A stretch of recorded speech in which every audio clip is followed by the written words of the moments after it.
पे अपने आप कवच उसे रोक लेगा।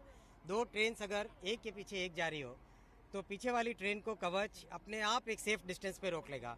अगर कोई ट्रेन आ रही है, सामने रेड सिग्नल है, आज हमने देखा लोकोमोटिव के अंदर 2 किलोमीटर दूर अगर रेड सिग्नल है तो भी ड्राइवर को वो रेड सिग्नल कैब के अंदर ही दिखाई दे जाता है।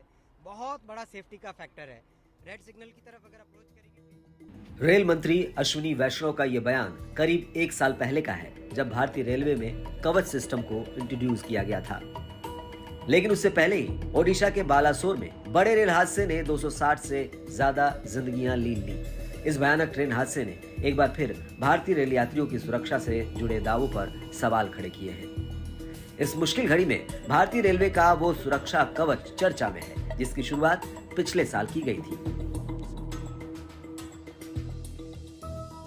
देश के ट्रांसपोर्ट सिस्टम की रीढ़ कहलाने वाले भारतीय रेलवे ने अपने रोजाना 25 लाख से ज्यादा सवारियों की सुरक्षा के लिए कवच सिस्टम बनाया था, जिसके आने के बाद ये माना जा रहा था कि भविष्य में ट्रेन हादसों पर एक दिन जरूर लगाम लग जाएगी।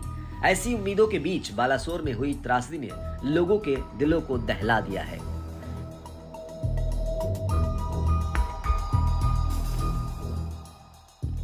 कवच सिस्टम को ट्रेन हादसों को रोकने के लिए भारतीय रेलवे का मास्टर स्ट्रोक और बड़ी क्रांति माना जा रहा था। इस तकनीक के बारे में कहा जा रहा था कि रेलवे वो तकनीक हासिल कर चुका है जिसमें अगर एक ही पटरी पर ट्रेन आमने सामने भी आ जाए तो बड़े हादसे नहीं होंगे।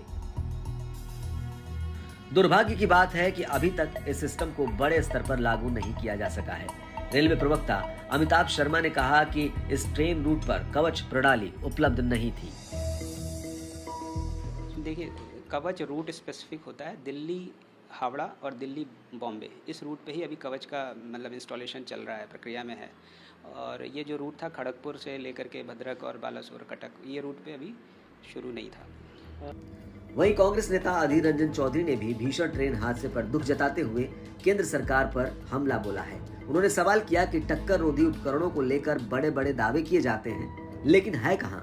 बड़ी बड़ी बात कही जाती है कि हम एंटी कोलिशन डिवाइस लगाते हैं, कवच लगाते हैं, कवच में सब कुछ को रोक देगा। तो कहाँ कवच है भाई?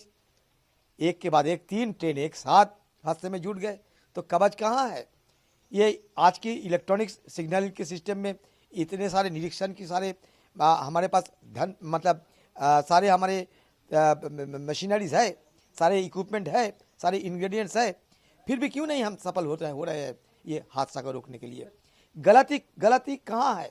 एक कमेटी बना दोगे और 2-4 को बोली का बकरी बना दोगे।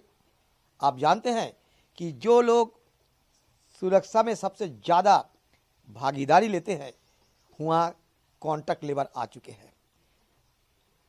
कर्मियों की मतलब संख्या में कटौती किए जाते हैं रेल की पैसा बचाने के लिए। केंद्र में मोदी सरकार बनने के बाद से ये पहला बड़ा ट्रेन हादसा बताया जा रहा है। यह हादसा पिछले 15 सालों में देश में सबसे भीषण रेल दुर्घटनाओं में से एक है। ऐसे में ये साफ है कि वंदे भारत एक्सप्रेस के इस दौर में पुरानी ट्रेनों के आधुनिकीकरण के साथ साथ उनकी सुरक्षा पर अभी भी खास ध्यान देने की जरूरत है।